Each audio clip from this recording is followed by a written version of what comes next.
Using a 45-degree elbow, run the discharge lines to the wall and turn up with another 45. At the rim joist, you'll need to drill holes to get the pipes outside. Start by using a pilot drill from the inside. Once the hole is through, you can see if it's in a bad spot outside, and if you need to, you could caulk the hole and move it since it's just a little hole. Then from the outside, you could use a 2-inch hole saw and drill a hole inward. This way, you get a nice clean cut through the siding and don't hit any pipes or wires inside. If you needed to drill through the foundation, block, poured, or even a stone foundation, you do it the same way using a 1/2-inch pilot hole and a 2-inch concrete hole saw. Run your discharge line through the hole and glue up the pipes inside. Then cut the pipes off outside 1.5 inches through the siding. Then caulk around the pipes so that they are water and airtight, and slide on the provided pipe collars. Next, glue on street 90-degree elbows.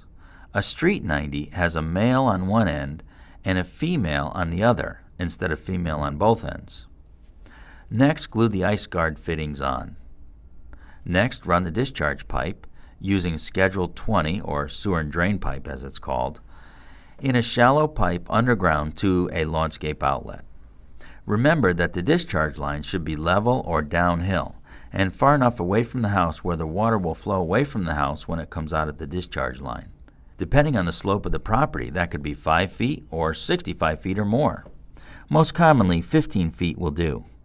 Sometimes the homeowner will have their downspouts extended away from the house in pipes buried underground. Never tie your discharge line into a downspout pipe like this. The reason is that lots of debris goes down the pipe from the roof, and it will clog the pipe over time, and when it does, your discharge line is clogged too, and it'll back up right against the foundation and cause a problem. Also, you really don't know where a pipe that others put in goes to.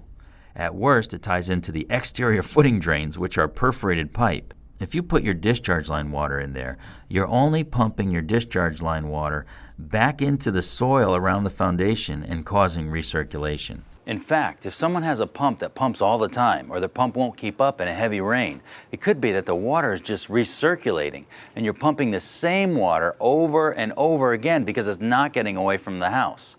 We've put dye tablets down downspouts before, only to find the dye show up in the sump hole, sometimes immediately and sometimes 20 minutes later, depending on how much water there was that day. So you take these dye tablets and you drop 3 or 4 of them down each downspout and see if it shows up in the sump.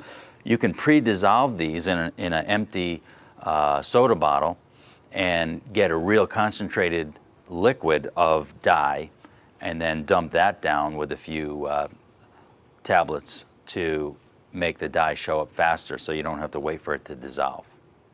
Once we pull all the downspouts and discharge lines out of these pipes that others put in and run them to the surface with lawnscape outlets and rain chutes, the pumps slowed or stopped right away, and then they could keep up in a heavy rain.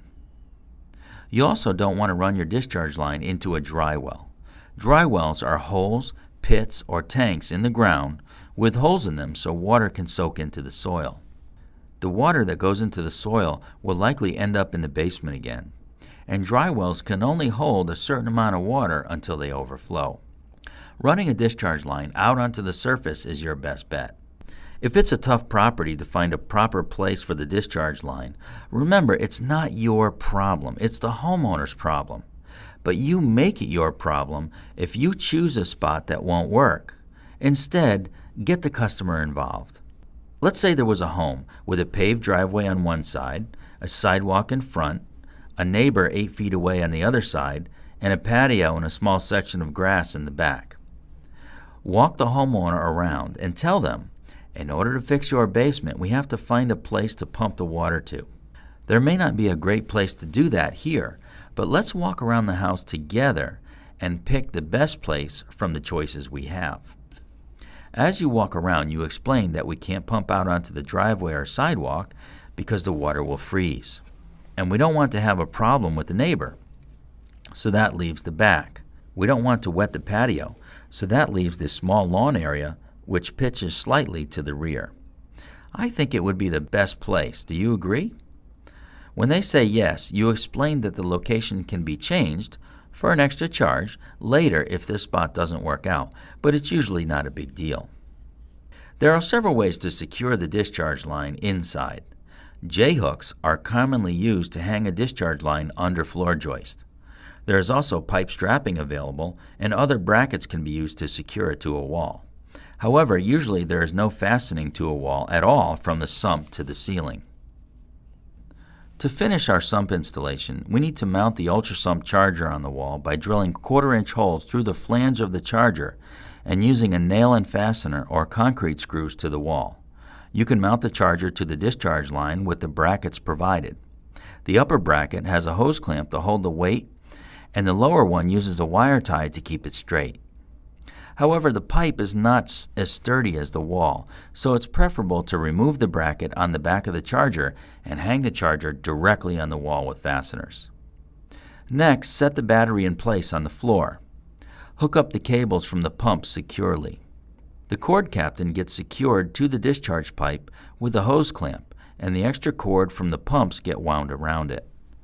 Be sure not to plug the M98 pump in, and leave it unplugged and the cord across the floor so it's obvious to the homeowner that the electrical is not done. The service log envelope is attached to the cord captain and positioned so it hides the wound up cable. All the labels taken out of the service log envelope and mounted as previously discussed with the correct dates and phone numbers written in with a magic marker. The condensation indicator strip is stuck to the discharge pipe a few inches above the sump lid. Concreting around the sump and the water guard system is the last thing you do before peeling the protective plastic off the sump lids, which are there, of course, to keep them clean and looking good. Now you know how to install a triple safe, and the steps for installing a super sump, or a super sump with an ultra sump, or a smart sump are the same, but with less equipment, of course. There's a lot to know to handle all pump situations and installations, but it's a vital part of any basement or crawl space repair strategy, and a lot is at stake if there's a failure. We know this video will help you get the results that you and your customers are looking for. Good luck.